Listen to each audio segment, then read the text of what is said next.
আমি তো কলকাতা শহরে এই 1956 থেকে আছি।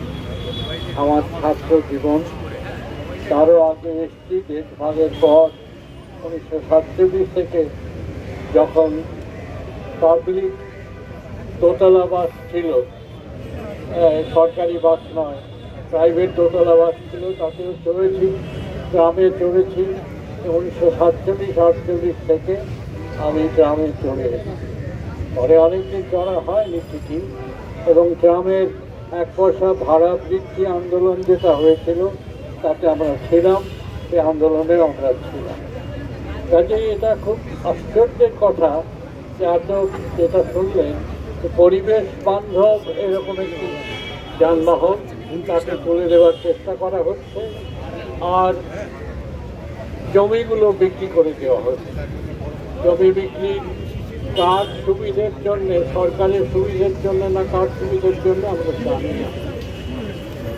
আমরা এর তীব্র প্রতিবাদ করছি, এবং যেটা বলছি যে ধরুন আগে আমি পৃথিবীর নানা শহরে ট্রাম দেখেছি, সান ফ্রান্সিসকোতে দেখেছি, আলেকজান্দ্রিয়াতে দেখেছি, প্যারিসে দেখেছি, ট্রাম দেখেছি, ইংল্যান্ডে তো দেখেইছি। তো এই ট্রামগুলো সেখানে সব আছে।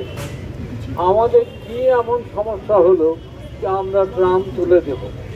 মস্কোতে এক ধরনের ট্রাম ছিল, ট্রলি কার বলতো, তাতে টায়ার লাগিয়ে, তেমন যদি হয় যে টায়ার লাগিয়ে ট্রলি বাস করা হয়, বিদ্যুতে চলবে, তাহলে সেটাও হয়। এবং গ্রামের যারা শ্রমিক বন্ধুরা আছে, গ্রামের শ্রমিক বন্ধুদের এর আগে দেখছি বাস, তাদের জন্য বাস চালাতেন তারা।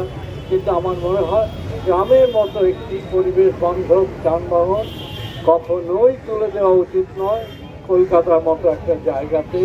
কলকাতা সারা পৃথিবীর ঐতিহ্যের একটা অংশ, গ্রাম ঐতিহ্যের অংশ।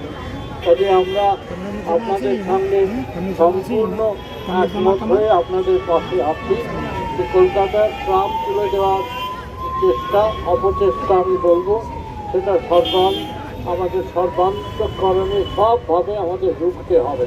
আপনাদের সংগ্রাম জয়যুক্ত হোক। কলকাতার ট্রাম আবার তার পূর্ব গৌরবে ফিরে আসে, আমি আশা করি আমি সেটা দেখে যেতে পারবো যে কলকাতার ট্রাম আবার তার আগেকার গৌরবে ফিরে আসে। সবাই ভালো থাকবে।